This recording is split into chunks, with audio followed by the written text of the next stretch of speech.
परिस्थिती गरीब होती आणि पोरीचं लग्न जवळ आलं म्हणून रामभाऊने पोरीच्या पत्रिकाच्या लग्नाच्या पत्रिका छापल्या। परिस्थिती गरीब होती रामभाऊची। ऐकते तुम्ही प्रेमाने? ऐका गाड्या, अजून अर्धा घंटा थांबते मी आता। परिस्थिती फार बिकट होती रामभाऊची, पण पोरीचा हट्ट होता, बाबा लहानपणीपासून काय मागितलं नाही हो मी तुम्हाला। माझ्या मैत्रिणींना सगळ्या श्रीमंताच्या घरच्या आहेत बाबा, माझ्या सगळ्या मैत्रिणींच्या लग्नाच्या पत्रिका आपल्या घरी आल्या हो बाबा, माझी फक्त एक विनंती तुम्हाला, हलक्या का पत्रिका छापेना बाबा, पण माझ्या लग्नाच्या पत्रिका छापताल को बाबा तुम्ही। रामभाऊची परिस्थिती गरीब होती ना माईबाप, परिस्थिती जशी गरीब होती तशा पत्रिकाही गरीब होत्या। आणि रामभाऊ एक एक एक एक पत्रिकेवरती नाव टाकून पाहुण्याच्या घरी ती पत्रिका पोहोचती करत होता। कोणाला द्यायच्यात पत्रिका, कोणाच्या घरी द्यायच्यात, आणि एक एका पत्रिकावरती नाव छापत असताना पत्रिका एवढ्या गरीब होत्या माईबाप। वरच्या पत्रिकेवर नाव टाकल्यानंतर खालच्या पत्रिकेवर नाव उमटत होतं, एवढा पातळ कागद होता। पण आपले एकुलत्या कपोरीचं लग्न होतं ना, रामभाऊ प्रत्येक पत्रिका स्वतःच्या हाताने लिहित होता। आणि तेवढ्यामध्ये त्याला आठवण झाली, खाळकण डोळ्यातून पाणी आलं, आठवण झाली स्वतःच्या बालपणीच्या मित्राची, जो आज मित्र मुंबईला मुख्यमंत्री झाला होता। सगळ्या आठवणी जागृत झाल्या, बालपण समोर यायला लागलं। सोबतच लहानाचे मोठे झालो, एकाच सायकलवर बसून शाळेत जायचो। मला माझा मित्र चप्पल सुद्धा पुरवायचा, गरीब परिस्थिती होती ना माझी, मला पायात घालायला सुद्धा चप्पल नव्हती। मोठ्या घरचा होता माझा मित्र, जुने शर्ट झाले की त्याचे शर्ट मी वापरायचो, एकाच सायकलवर बसून जायचो। कधी कधी डबाही द्यायची नाही माझी आई, पण माझा मित्र मला डबा सुद्धा पुरवायचा। वही नसेल तर चोरून वही सुद्धा द्यायचा त्याच्या आई वडिलाला, मला वह्या सुद्धा पुरवायचा। 10वी पर्यंत सोबत शाळेत जायचो, एकाच बेंचवर बसायचो, एकच दुपारची शिदोरी आम्ही बसून खायचो, सोबत अभ्यास करायचो, सोबत उठायचो, सोबत झोपायचो, एक घास आम्ही वाटून खायचो। फार श्रीमंत घरचा होता माझा मित्र, पण फार प्रेम माझ्यावरती। 10वी पर्यंत सोबत शिकलो, पण तिथून पुढे मार्क मला फार होते, पण परिस्थिती फार गरीब होती। आई वडिलाचं छत्र हरवलं, बहिणीचे लग्न करायचे होते, शाळा सोडावी लागली 10वीच्या नंतर। सगळं बाळपण समोर उभं राहिलं आणि डोळ्यातले अश्रू त्या पत्रिकावरती टपकत होते, बालपण उभं राहिलं। किती त्रास झाला तरी मला जायचंय माझ्या मित्राला माझ्या मुलीच्या लग्नाचं आमंत्रण देण्यासाठी। रामभाऊने प्रचंड प्रयत्न केले, रामभाऊ मुंबईला पोहोचला आणि पत्रिका शेवटी पोहोचली मुख्यमंत्र्याच्या घरी।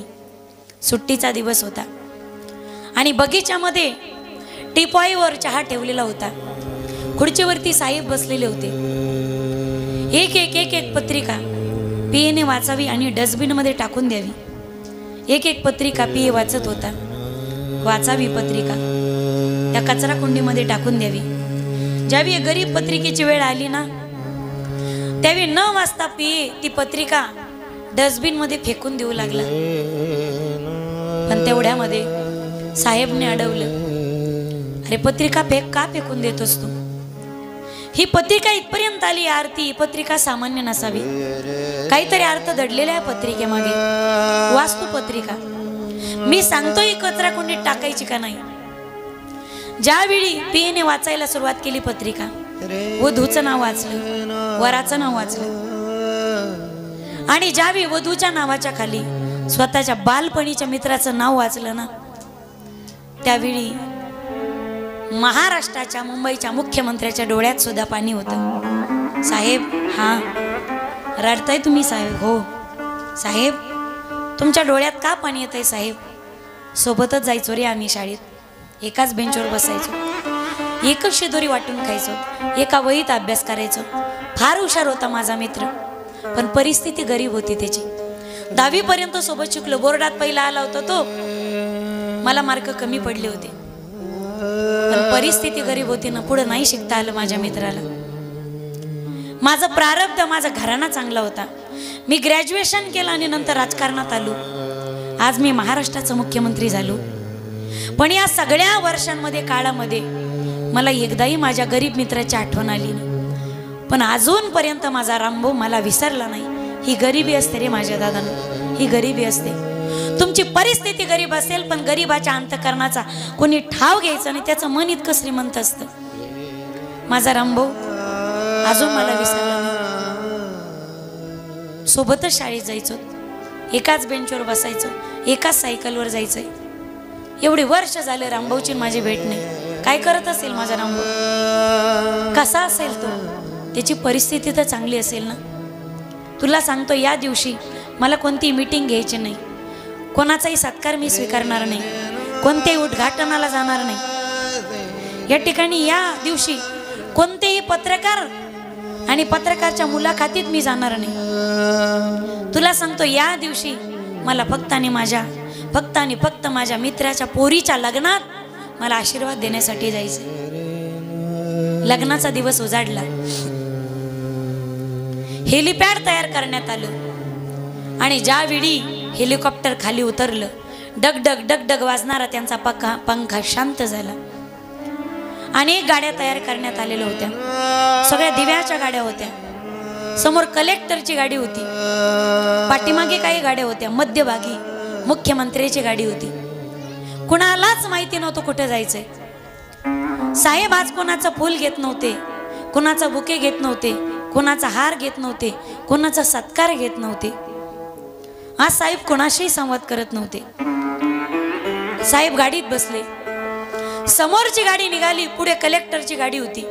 फक्त पुढच्याच गाडीला माहिती होतं आता जाणार कुठे या गाड्या आणि थांबायचंय कुठे. एका पाठोपाठ झाक झाक देवाच्या गाड्या निघाल्या. तालुक्यातून, खेड्यातून, गल्ली बोळातून त्या गाड्या येत होत्या. एका गावात आल्या, खेड्यात. अशा ठिकाणी येऊन पुढची गाडी थांबली की साहेबाची गाडी त्या लग्नाच्या मंडपाच्या दारात येऊन थांबावी. सगळ्या 7-8 गाड्या त्या लाल दिव्यांच्या थांबण्यात आल्या. सगळ्या पाहुण्यांची छाती धडधड करायला लागली. अरे कोणी कंप्लेंट केली तर नसेल ना, पोरीचं वय कमी लग्नासाठी सांगितलं तर नसेल ना, पोलिसांच्या गाड्या का आल्या. सर्वांची छाती धडधडायला करायला लागली. मंडपातले सगळे वराडीत अडकन उठून उभे राहिले. त्या गर्दीतून रामभाऊ वाट करत करत समोर गेला. एक शिपाई पळत आला, त्यांनी दरवाजा उघडला आणि त्या दरवाजातून सुटा आणि बुटातला एक साहेब बाहेर पडला, कोट घातलेला, चष्मा लावलेला. ज्यावेळी रामभाऊची नजर त्या गाडीतून उतरलेल्या साहेबांकडे पडली ना, मंदिरातली एखादी मूर्ती स्तब्ध उभी राहावी तसा रामभाऊ जागी स्तब्ध झाला. डोळ्यातून अश्रुधारा वाहू लागल्या. नेत्र थरथरत होते, त्याचे ओठ थरथरत होते, नेत्र पाझरत होते. त्या गाडीतून उतरल्या महाराष्ट्राच्या मुख्यमंत्र्याने समोर ज्यावेळी रामभाऊला पाहिलं ना, धावत पळत गेला महाराष्ट्राचा मुख्यमंत्री आणि गरीब असलेल्या रामभाऊला, अरे बालपणीच्या मित्राला कडकडून मिठी मारली आणि महाराष्ट्राचा मुख्यमंत्री एका गरीब मित्राच्या गळ्यात पडून ढसा ढसा रडत होता. साहेब, तुम्ही माझ्या पोरीच्या लग्नात आला साहेब. विश्वास बसत नाही हो या रामभाऊला. अहो एवढा गरीब रामभाऊ कसं शक्य आहे साहेब. तुम्ही एखादा मेसेज जरी केला असताना तरी मी मंडपात माईक मध्ये मोठ्या प्रेमाने आणि स्वाभिमानात वाचून दाखवला असता. मुंबईला माझा मित्र आहे महाराष्ट्राचा मुख्यमंत्री, माझ्या मित्राने आशीर्वाद रूपी संदेश पाठवलाय माझ्या पोरीच्या लग्नात. साहेब, एखादा तुम्ही मेसेज जरी केला असताना मी वाचून दाखवला असता. माझा डोळ्यावर विश्वास बसत नाही. मी स्वप्न तर नाही ना पाहित साहेब, तुम्ही माझ्या पोरीच्या लग्नात. का रे रामभाऊ असा आवाज घालून मला तुझ्यापासून दूर लोटतोस. बालपणीचा माझा लंगोटी यार आहेस ना रामभाऊ तू. हो साहेब, मग नको ना साहेब म्हणू. का रे मला असा दूर लोटतोस. महाराष्ट्राचा मुख्यमंत्री रडत होता आणि गरीब रामभाऊ स्वतःच्या रुमालानं महाराष्ट्राच्या मुख्यमंत्र्याचे डोळे पुसत होता. साहेब, माझ्या पोरीच्या लग्नात आला साहेब तुम्ही. अख्खे वराडी नाही, अख्खा महाराष्ट्र माझ्या पोरीचं लग्न कधी विसरणार नाही साहेब. लग्न पार पडलं. ती नवरी मुलगी दर्शन घेण्यासाठी आली. तिनं मुख्यमंत्र्याचं दर्शन घेतलं आणि ढासा ढासा रडत होती ती पोरगी. साहेब म्हणत होती, ओ आमचे वडील, मुंबईला जो मुख्यमंत्री झालाय ना माझा बालपणीचा मित्र. हसायचो आम्ही, हा तुमचा मित्र आहे म्हणे, तुमचा जर मित्र आहे बाबा, तर तुमचा मित्र एवढा श्रीमंत आणि तुम्ही एवढे गरीब का? का तुमचा मित्र तुमची दखल घेत नाही? का तुम्हाला एकदाही त्याला तुमची आठवण येत नाही? आम्ही आमच्या वडिलांची चेष्टा करायचो, हसायचो, आम्ही चिडवायचो आम्ही आमच्या वडिलाला. साहेब विश्वास बसत नव्हता हो साहेब, पण आज आलात ना तुम्ही आशीर्वाद देण्यासाठी, पुरावा साहेब. जेवढे माझे वडील तुमच्यावर प्रेम करतात तेवढंच तुमचं सुद्धा माझ्या वडिलावर प्रेम आहे. तुमच्यासारखी मैत्री या महाराष्ट्राच्या पाठीवर शोधून सापडणार नाही साहेब. अशी मैत्री माझं लग्न समाज कधी विसरणार नाही साहेब. लग्न पार पडलं, रामभाऊ जवळ आला. साहेब तुमची कुठे हॉटेलला जेवायची व्यवस्था केली का हो साहेब? का कुठे व्यवस्था करू मी माझी तुमची जेवायची? साहेब सांगू का कोणाला फोन करून तुमची हॉटेलला व्यवस्था करायची? कसं बोलतो रे रामभाऊ? अरे पोरीच्या लग्नात काय बाप हॉटेलमध्ये जेवत असतो? पोरीच्या लग्नात तुझी पोरगी काय रामभाऊ, माझी पोरगी काय? साहेब आपण पहिल्या पंक्तीला बसणार का? पहिल्या पंक्तीला कसं बोलतोस रे रामभाऊ? पोरीच्या पंक्तीमध्ये, पोरीच्या लग्नामध्ये काय वर बाप पहिल्या पंक्तीला जेवायला बसत असतो? नाही रामभाऊ, पोरीचा बाप सगळ्या वराड्याला, पाहुण्यांना, गावकऱ्यांना जेव घालतो आणि शेवटच्या पंक्तीमध्ये सगळ्यात शेवटी पोरीचा बाप वरबाप जेवणासाठी बसत असतो. रामभाऊ सांगू तुला, तुझी पोरगी काय माझी पोरगी काय? तुझ्या पोरीच्या लग्नामध्ये हा महाराष्ट्राचा मुख्यमंत्री पहिल्या पंक्तीत जेवायला बसणार नाही, तर पहिल्या पंक्तीमध्ये पाणी वाढण्याचं काम करणारे महाराष्ट्राच्या मुख्यमंत्र्याने एका जर्मलच्या बकेटीमध्ये पाणी घेतलं, जर्मलचा ग्लास घेतला, बकेटीत ग्लास बुडवावा आणि पाणी वराड्याच्या ग्लासमध्ये टाकावं. महाराष्ट्राचा मुख्यमंत्री एका गरीब रामभाऊच्या स्वतःच्या मित्राच्या पोरीच्या लग्नामध्ये पहिल्या पंक्तीत पाणी वाढण्याचं काम करत होता. सगळा समाज अवाक होऊन पाहत होता. सगळ्या पंक्ती उठल्या आणि शेवटच्या पंक्तीला महाराष्ट्राचा मुख्यमंत्री रामभाऊच्या मांडीला मांडी लावून बसला आणि हास्य करत, विनोद करत, प्रमोद करत एकमेकाच्या तोंडात त्या अन्नाचे घास घालत दोघेही मित्र जेवत होते. अख्खा महाराष्ट्र त्यांना लाईव्ह टीव्ही वरती बघत होता.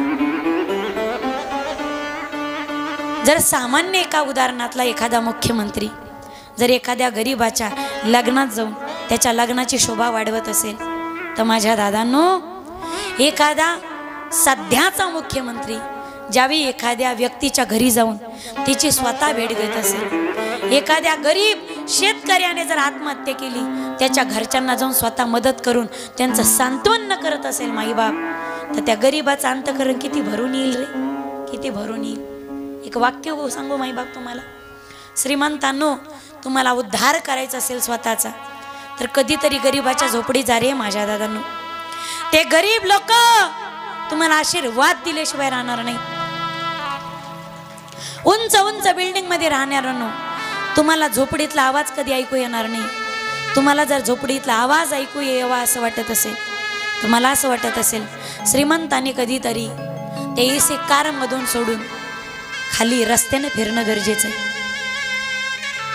ज्यावेळी तुम्ही गरिबामध्ये जातात ना, ते गरीब लोक आशेने पाहतात.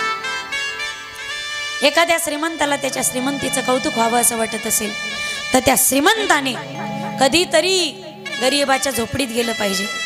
ज्यावेळी श्रीमंत व्यक्ती गरीबाच्या झोपडीत येतो ना, ते गरीब लोक आशेने पाहतात त्याच्याकडे. साहेब आला